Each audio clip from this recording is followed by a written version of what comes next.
Hello friends, എല്ലാവർക്കും പുതിയ വീഡിയോയിലേക്ക് സ്വാഗതം. ഇന്നൊരു വീക്കെൻഡ് ആയതുകൊണ്ട് തന്നെ ഞാനും എൻ്റെ ഫ്രണ്ടും കൂടി ഒരു വൺ ഡേ ഔട്ടിങ്ങിന് പോകാമെന്ന് കരുതിയിട്ട് ഇറങ്ങിയതാണ്. അപ്പോൾ ഞങ്ങൾ സെലക്ട് ചെയ്തത് നമ്മുടെ വാട്ടർ മെട്രോ സർവീസ് ഇപ്പോൾ ഫോർട്ട് കൊച്ചിയിലേക്കും സ്റ്റാർട്ട് ചെയ്തിട്ടുണ്ട്. ഹൈക്കോർട്ടിൽ നിന്ന് ഫോർട്ട് കൊച്ചിയിലേക്ക് പോയി അവിടെ ഒരു ദിവസം കണ്ട് തിരിച്ചു വരാമെന്ന് കരുതിയിട്ടാണ് ഇന്നത്തെ യാത്ര. അപ്പോൾ വാട്ടർ മെട്രോയിൽ ഇരുന്നു കൊണ്ട് പുറത്തേക്ക് നോക്കുമ്പോൾ കാണുന്ന കാഴ്ചകളാണ് ഈ കാണുന്നത്. ഇനി നമുക്ക് ഫോർട്ട് കൊച്ചിയിൽ എത്തിയിട്ട് അവിടെ കണ്ട കാഴ്ചകളൊക്കെ നിങ്ങൾക്ക് ഞാൻ കാണിച്ചു തരാം. വാട്ടർ മെട്രോയിൽ നമ്മൾ ഹൈക്കോർട്ടിൽ നിന്ന് ഫോർട്ട് കൊച്ചിയിലേക്കുള്ള ചാർജ് ഒരാൾക്ക് 40 രൂപയാണ്.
അങ്ങനെ ഞങ്ങൾ ഏകദേശം ഒരു മണിയായപ്പോഴാണ് കേട്ടോ ഇവിടെ എത്തിയത്.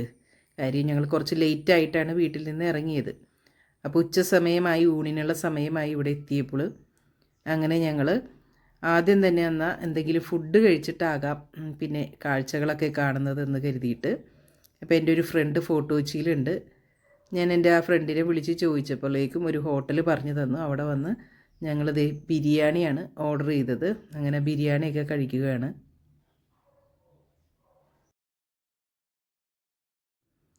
വാട്ടർ മെട്രോയിൽ വരുന്ന ആളുകൾ വാട്ടർ മെട്രോ ഇറങ്ങിക്കഴിഞ്ഞാൽ റൈറ്റ് സൈഡിലേക്ക് ഒരു വഴിയുണ്ട്. അതിൽ കൂടി പോയി കഴിഞ്ഞിട്ടുണ്ടെങ്കിൽ നമുക്ക് എളുപ്പത്തിൽ ബീച്ചിൻ്റെ ആ ഭാഗത്തേക്ക് എത്താനായിട്ട് സാധിക്കും. ഞങ്ങൾ നേരെ ഓപ്പോസിറ്റ് ലെഫ്റ്റ് സൈഡിലേക്കാണ് പോയത്. അതുകൊണ്ട് തന്നെ ഞങ്ങൾ ഒരു ഓട്ടോ വിളിച്ചിട്ടാണ് ഈ ഹോട്ടലിലേക്ക് പിന്നെ പോയത്. ഞങ്ങൾക്ക് പെട്ടെന്ന് വഴി മനസ്സിലായില്ലായിരുന്നു. അതിനുശേഷം ഞങ്ങൾ അവിടെ നിന്ന് ആ ഒരു റൂട്ടിൽ എളുപ്പം പിന്നെയുള്ളത് സാന്താക്രൂസ് ബസിലിക്കയായിരുന്നു. അപ്പോൾ അത് കാണാനായിട്ട് ഞങ്ങൾ വന്നു. അപ്പോൾ അവിടെ ഒരു 2:30 മണി, ഉച്ചയ്ക്കൊരു ബ്രേക്ക് ടൈം ഉണ്ട്. അപ്പോൾ കുറച്ച് സമയം അവിടെ നിന്നപ്പോഴാണ് അവിടെ പള്ളി ഓപ്പൺ ആകിയത്. അപ്പോൾ ഞങ്ങൾ പള്ളിയിൽ കയറി കുറച്ചധികം സമയം പ്രാർത്ഥിച്ചതിന് ശേഷം പള്ളിയുടെ അകമൊക്കെ നമ്മൾ കണ്ട്. ഇതാണ് പള്ളിയുടെ ഉൾഭാഗം. അപ്പോൾ ഉച്ച സമയത്ത് ഈ പള്ളിയിൽ വരുന്ന ആളുകൾ ഒന്ന് ശ്രദ്ധിക്കേണ്ടത്, 1 മണി മുതൽ 2:30 മണി വരെ ഇവിടെ ക്ലോസ്ഡ് ആയിരിക്കും. ആ സമയത്ത് അകത്തേക്ക് കയറാനായിട്ട് സാധിക്കുകയില്ല.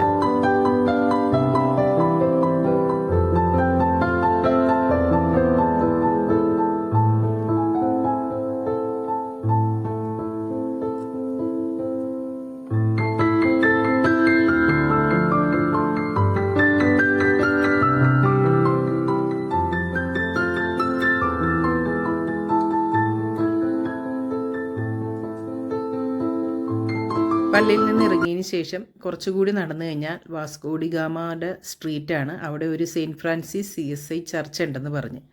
അപ്പോൾ അതിലേക്ക് നമുക്കൊന്ന് കാണാനായിട്ട് പോകാമെന്ന് കരുതിയിട്ട് ഞങ്ങൾ അങ്ങോട്ട് നടന്നു. അപ്പോൾ ഇത് ഇവിടെ ഒരു യേശുദാസ് എന്ന് എഴുതി വെച്ചിരിക്കുന്ന ഒരു വീടിൻ്റെ ബോർഡ് കണ്ടായിരുന്നു. അപ്പോൾ നമ്മുടെ ഗായകൻ യേശുദാസിൻ്റെ വീടാണോ എന്നറിയില്ല. ജസ്റ്റ് ഞങ്ങളൊന്ന് വീഡിയോ എടുത്തതാണ് ആ ഭാഗത്ത് വന്നപ്പോൾ. അപ്പോൾ ഇവിടെ വാസ്കോ ഡി ഗാമ സ്ക്വയറിലുള്ള ഒരു ചർച്ചാണ് സെയിൻറ്റ് ഫ്രാൻസിസ് CSI ചർച്ച്. അപ്പോൾ അത് കാണാനായിട്ടാണ് വന്നത്. പക്ഷെ ഞങ്ങൾ വന്ന ദിവസം സാറ്റർഡേ ആയിരുന്നു.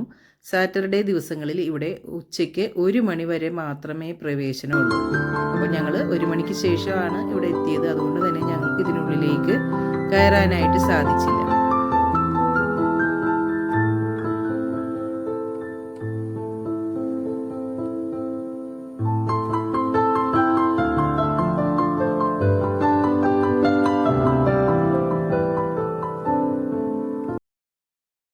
മഴക്കാലമായതിനാൽ ഒരു മഴക്കാല യാത്രയെന്നും പറഞ്ഞാണ് നമ്മൾ ഇറങ്ങിയതെങ്കിലും നല്ല വെയിലുള്ള ഒരു ശനിയാഴ്ച ദിവസമായിരുന്നു. അതുകൊണ്ട് തന്നെ നല്ല നടന്നു കഴിഞ്ഞപ്പോൾ നമുക്ക് നല്ല ദാഹം ഉണ്ടായി. ബിരിയാണിയൊക്കെ കഴിച്ചിട്ട് നടന്നതുകൊണ്ട് ആണെന്ന് തോന്നുന്നു. അങ്ങനെ ഞങ്ങൾ അവിടെ അടുത്ത് കണ്ട ഒരു ഷോപ്പിൽ കയറി ഒരു സോഡാ സർബത്തൊക്കെ കുടിച്ചു. പിന്നെ പോകാനുള്ളത് ബീച്ചിലേക്കായിരുന്നു കേട്ടോ. വേറെ സ്ഥലങ്ങൾ നമുക്ക് പെട്ടെന്ന് ഉള്ളൊരു ട്രിപ്പായതുകൊണ്ട് തന്നെ നമ്മൾ അറേഞ്ച് ചെയ്യാനായിട്ടും സാധിച്ചില്ലാത്തത് കൊണ്ട് തന്നെ ഞങ്ങളന്ന് ഇനി ബീച്ചിലേക്ക് പോകാം. അപ്പോൾ വെയിലല്ലേ, വെയിലൊക്കെ ഒന്ന് ആറട്ടെ എന്ന് കരുതി കുറച്ച് സമയം അവിടെ ഇരുന്നതിന് ശേഷം ഞങ്ങൾ ബീച്ചിലേക്ക് നടന്നു.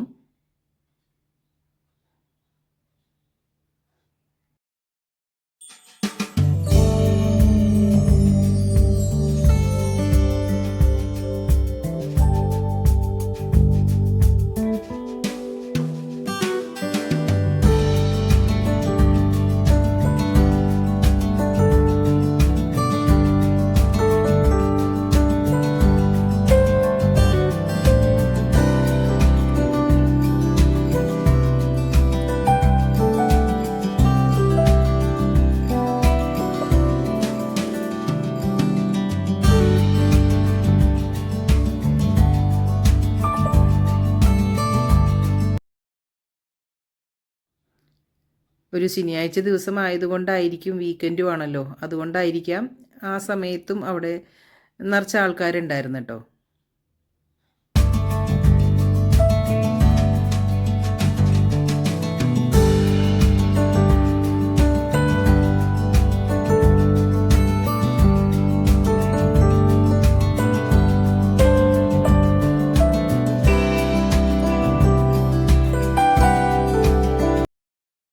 മനോഹരമായ ഈ കടൽ കാഴ്ചകളൊക്കെ കണ്ട് സംസാരിച്ചുകൊണ്ടിരിക്കുന്ന സമയത്താണ് കേട്ടോ ഞങ്ങളുടെ ശ്രദ്ധയിൽ വേറൊരു കാഴ്ച പെട്ടത്. ഞങ്ങൾ നോക്കുമ്പോൾ ഒരാൾ കുറേ നായ്ക്കൾക്ക് ഭക്ഷണമൊക്കെ കൊടുത്ത് അതിനെ കെട്ടിപ്പിടിക്കുന്നുണ്ട്, ഉമ്മ വെക്കുന്നുണ്ട്. അപ്പോൾ നോക്കിയപ്പോഴാണ് മനസ്സിലായത്, ഇപ്പോൾ വാർത്തകളിലൊക്കെ കുറച്ചധികം നിറഞ്ഞു നിൽക്കുന്ന മട്ടാഞ്ചേരി മാർട്ടിനായിരുന്നു കേട്ടോ അത്.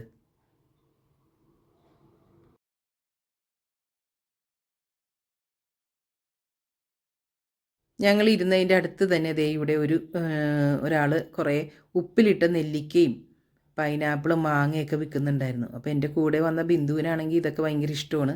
അപ്പോൾ ഞാൻ അങ്ങനെ അധികം കഴിക്കാറില്ലെങ്കിലും ബിന്ദു വാങ്ങിക്കൊണ്ട് വന്നപ്പോൾ കഴിച്ച് നോക്കിയപ്പോൾ നല്ല ടേസ്റ്റ് ഉണ്ടായിരുന്നു കേട്ടോ. ആ ഉപ്പും പുളിയും അതുപോലെ എരിവും മുളക് പൊടിയൊക്കെ ചേർത്തിട്ടാണ്, മിക്സ് ചെയ്തിട്ടാണ് തന്നത്. അപ്പോൾ നല്ല ടേസ്റ്റ് ഉണ്ടായിരുന്നു കഴിക്കാനായിട്ട്. അങ്ങനെ ഞങ്ങളതൊക്കെ കഴിച്ച് സംസാരിച്ച് ഒരു 5 മണി വരെ ഞങ്ങൾ അവിടെ തന്നെ ചിലവഴിച്ചു. ഈ ബീച്ചിൻ്റെ ഒരു സൈഡിൽ കൂടി നടന്നാൽ തന്നെ നമുക്ക് വളരെ പെട്ടെന്ന് നമുക്ക് ഈ വാട്ടർ മെട്രോൻ്റെ സ്റ്റേഷനിലേക്ക് എത്താനായിട്ട് സാധിക്കും. അതുകൊണ്ട് തന്നെ ഞങ്ങൾ അവിടെ നിന്ന് പതുക്കെ നടന്ന് വാട്ടർ മെട്രോൻ്റെ ആ ഒരു ഭാഗത്തേക്ക് പോന്നു. ആ പോരുമ്പോഴുള്ള കാഴ്ചകളാണ് ഈ കാണുന്നത്. ഞങ്ങൾ വന്ന സൈഡ് വേറെ ആയിരുന്നു. തിരിച്ചു പോരുമ്പോൾ ഞങ്ങൾ നേരെ ഓപ്പോസിറ്റ് സൈഡിൽ കൂടിയാണ് പോകുന്നത്.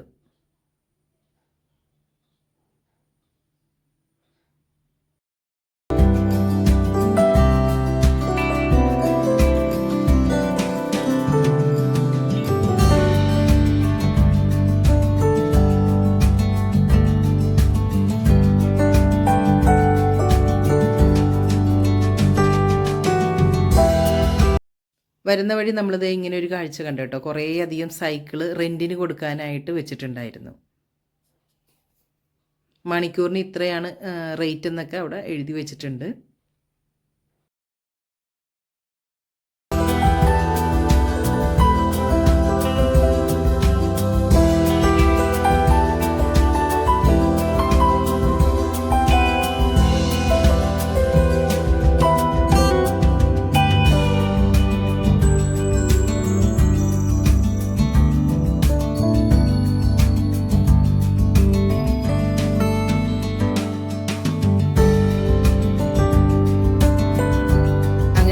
തിരിച്ച് മെട്രോ പോരാനായിട്ട് മെട്രോ സ്റ്റേഷനിൽ വന്ന് ടിക്കറ്റ് എടുക്കാൻ വന്നപ്പോൾ കണ്ട കാഴ്ചയാണ് കേട്ടോ ഇത്. ഭയങ്കര തിരക്കായിരുന്നു. വളരെയധികം ആളുകൾ വിദേശത്തു നിന്നും അതുപോലെ തന്നെ ടൂറിസ്റ്റായിട്ട് വന്നവരും എല്ലാവരും ഉണ്ട്. അവരൊക്കെ പ്രത്യേകിച്ചും ഈ വാട്ടർ മെട്രോ സർവീസിനെ പറ്റി അറിയാനും അതിൻ്റെ ആ ഒരു യാത്ര ആസ്വദിക്കാനുമായിട്ട് എത്തിയവരായിരുന്നു. അപ്പോൾ കുറച്ച് പേരെയൊക്കെ ഞാൻ പരിചയപ്പെട്ടായിരുന്നു. ഇപ്പോൾ ഫസ്റ്റ് ടൈം ഇതിൽ യാത്ര ചെയ്യുന്ന ആളുകളായിരുന്നു അതിൽ കൂടുതലും. പ്രത്യേകിച്ചും നമ്മുടെ കേരളത്തിൽ വന്നു കഴിഞ്ഞാൽ ഫോർട്ട് കൊച്ചി ഭാഗങ്ങളിലേക്കൊക്കെ ഒന്ന് വരുന്ന വിദേശീയരാണല്ലോ കൂടുതലും. അപ്പോൾ അവർ ഇതൊക്കെ നന്നായിട്ട് ആസ്വദിക്കുന്നുണ്ടായിരുന്നു.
യാതൊരുവിധ ശബ്ദത്തിൻ്റെ ബുദ്ധിമുട്ടോ അതുപോലെ കുലുക്കങ്ങളോ ഒന്നുമില്ലാതെ വളരെ ഒരു നല്ല ഒരു സ്മൂത്തായിട്ടുള്ളൊരു യാത്രയാണ് കേട്ടോ നമുക്ക് ഈ വാട്ടർ മെട്രോയിൽ കിട്ടുന്നത്.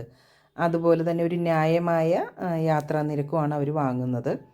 ബോട്ട് ഹൈക്കോടതി ജംഗ്ഷനിൽ എത്തിയിട്ടുണ്ട്. എല്ലാവരും ഇറങ്ങാൻ സമയമായി. അപ്പോൾ ഇറങ്ങുകയാണ് എല്ലാവരും. അപ്പോൾ ഇവർ ഇവിടെ ക്രമീകരിച്ചിരിക്കുന്ന രീതിയാണെങ്കിലും വളരെ നല്ലൊരു രീതിയാണ്. ബോട്ടിൽ നിന്ന് എല്ലാ ആളുകളും ഇറങ്ങിയതിന് ശേഷം മാത്രമാണ് ബോട്ടിലേക്ക് കയറാനുള്ള ആളുകൾ അവിടെ ക്യൂ ആയിട്ട് നിർത്തിയിട്ടുണ്ടാവും. ആ ക്യൂ അനുസരിച്ച് ബോട്ടിലേക്ക് ആളുകൾ കയറുന്നതും അതൊക്കെ നമുക്ക് ഈ തിക്കും തിരക്കൊക്കെ ഒഴിവാക്കാനായിട്ട് വളരെ നല്ലതാണ്. ബോട്ടിൽ നിന്ന് ഇറങ്ങിയതിന് ശേഷം പിന്നെ ഞങ്ങൾ വീട്ടിലേക്ക് വരാനായിട്ട് ബസ്സിലാണ് കയറിയത്. ബസ്സിൽ ഞങ്ങൾക്ക് അനുഭവിച്ച ഒരു അവസ്ഥയാണ് കേട്ടോ ഇത്. ഒരു എടപ്പള്ളി വരെ എത്താനായിട്ട് ഞങ്ങൾ വളരെയധികം സമയമെടുത്തു. കാരണം ഭയങ്കര ബ്ലോക്കിലൂടെയായിരുന്നു ഞങ്ങളുടെ യാത്ര. അപ്പോൾ ഇതൊക്കെ വെച്ച് നോക്കുമ്പോൾ വാട്ടർ മെട്രോയുടെ സർവീസൊക്കെ നമുക്ക് എത്രമാത്രം ഗുണകരമാണെന്ന് നമുക്ക് മനസ്സിലാക്കാനായിട്ട് സാധിക്കും. അപ്പോൾ ഇന്നത്തെ വീഡിയോ നിങ്ങൾക്ക് ഇഷ്ടമായെന്ന് കരുതുന്നു. ഇഷ്ടമായാൽ ലൈക്ക് ചെയ്യുക, ഷെയർ ചെയ്യുക. അടുത്ത നല്ല ഒരു വീഡിയോയുമായി വരുന്നത് വരെ എല്ലാവർക്കും താങ്ക്സ് ഫോർ വാച്ചിങ്.